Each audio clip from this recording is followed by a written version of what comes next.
សូមគោរពជំរាបសួរបងប្អូនបាទស្វាគមន៍មកកាន់តម្រុយឆ្នោតយួនរបស់តាខងវិលបាទគឺតម្រុយថ្ងៃទី21បាទខែមករាឆ្នាំ2000បាទ26បាទហើយតម្រុយយើងថ្ងៃនេះដែរបាទគឺយើងឲ្យដូចសពមួយដងបាទគឺយើងឲ្យតម្រុយលេខតូចបាទ2គ្រាប់ហើយនិងលេខធំបាទ2គ្រាប់ដូចគ្នាបាទសម្រាប់លេខតូច2គ្រាប់គឺយើងធ្វើការបង្វិល2កងបាទចំណែកឯលេខធំ2គ្រាប់វិញបាទគឺយើងធ្វើការបង្វិលរហូតដល់ទៅ6កងបាទករណីដែលយើងបង្វិលលេខធំប៉ាលេខ10នោះយើងឲ្យលទ្ធផលនៃការបង្វិលកងយើងបាទគឺលេខ0បាទយើងនឹងមានលេខរងមួយគ្រាប់ផងដែរបាទនេះជាលក្ខខណ្ឌទូទៅបាទមុននឹងធ្វើការបង្វិលកងកុំឲ្យពុកម៉ែបងប្អូនយើងទន្ទឹមរង់ចាំយូរឥឡូវយើងធ្វើការបង្វិលលេខតូចគ្រាប់ទី1តែម្ដងបាទគ្រាប់ទី1ចាប់ផ្ដើមបង្វិល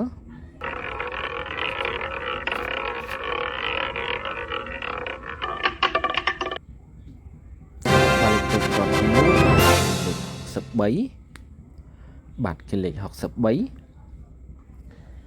យើងធ្វើការបង្វិលបន្តបាទទៅកាន់លេខតូចគ្រាប់ចុងក្រោយបាទ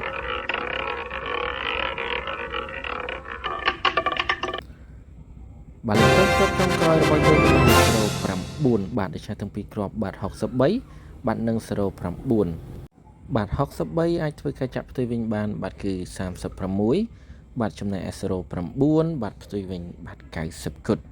បាទចំពោះតម្រុយក្បាលអុសបាទអាចអុសក្បាល0បាទនិងក្បាល6បានបាទពុកម៉ែបងប្អូនយើងអាចរើសបាទឲ្យយកទៅចាក់តាមម៉ោងបាទតាមប៉ុសដែលពុកម៉ែបងប្អូនយើងឆ្លាញ់ពេញចិត្តបានបាទយើងមានតាំងពីម៉ោងបាទ10កន្លះព្រឹកបាទរហូតដល់ម៉ោង8កន្លះយប់បាទហើយឆ្នោតយួនមានច្រើនម៉ោងច្រើនប៉ុសផងដែរបាទលេខតូចយើងមានតែប៉ុណ្ណឹងឥឡូវយើងធ្វើការបង្វិលលេខធំវិញម្ដងបាទកងទី1សម្រាប់លេខធំគ្រាប់ទី1បាទចាប់ផ្ដើមបង្វិល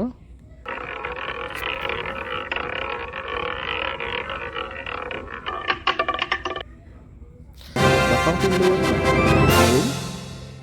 បាទគឺលេខ1យើងធ្វើការបង្វិលបន្តបាទទៅកាន់កងទី2បាទជាបន្តទៀតបាទចាប់ផ្ដើមបង្វិល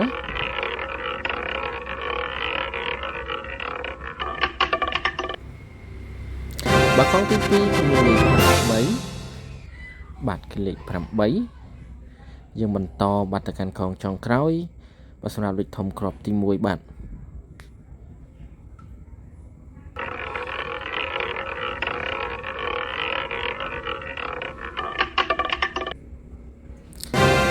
កងចុងក្រោយគឺលេខ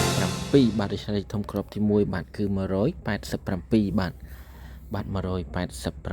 187បាទយើងបន្តទៅកាន់កងទី1បាទសម្រាប់លេខធំគ្រាប់ទី2ជាបន្ត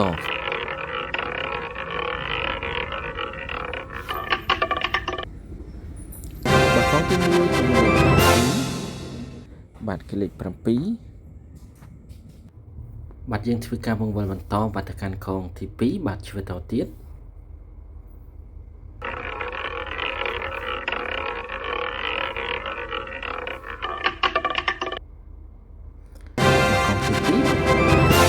បាទគឺលេខ10បាទដូច្នេះយើងឲ្យលទ្ធផលនៃការបង្វិលកងយើងបាទគឺលេខ0បាទយើងនឹងមានលេខរងមួយគ្រាប់ទៀតហើយបាទថ្ងៃនេះឥឡូវយើងបន្តទៅកាន់កងចុងក្រោយបាទ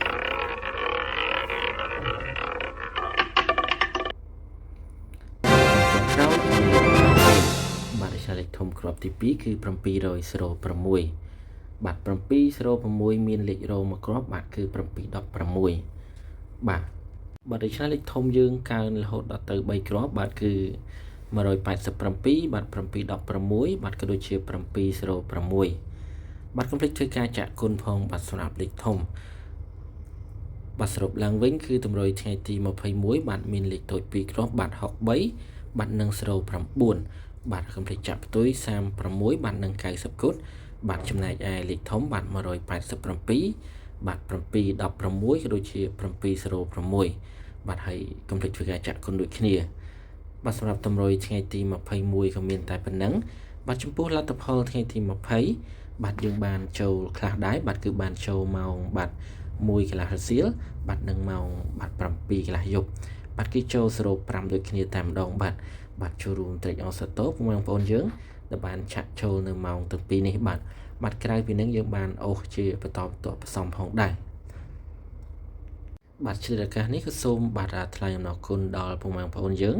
បាទដែលតែងតែបាទបន្តបាទគ្រប់គ្រងរូបខ្ញុំបាទហើយកុំភ្លេចជួយ like ជួយ share បាទជួយ subscribe channel ខ្ញុំម្នាក់មួយផងបាទដើម្បីចែករំលែកទៅកាន់ពុកម៉ែបងប្អូនយើងដទៃទៀតបាទដែលគាត់ចង់តាមដានស្ដាប់បន្តបាទខ្ញុំបាទក៏មានតែប៉ុណ្្នឹងបាទមុននឹងគោរពជំរាបលាពុកម៉ែបងប្អូនបាទជាចុងក្រោយក៏សូមគោរពជូនពរពុកម៉ែបងប្អូនយើងបាទឲ្យទទួលទានរកស៊ីមានបានបាទឲ្យមានសេចក្តីសុខសុវត្ថិភាពបាទសុភមង្គលបាទគ្រប់ក្រុមគ្រួសារបាទជាពិសេសចាក់ច្រត់យួនបាទចូលហេងគ្រប់គ្នាបាទពីតាកងវលសូមអរគុណបាទសូមគោរពជំរាបលា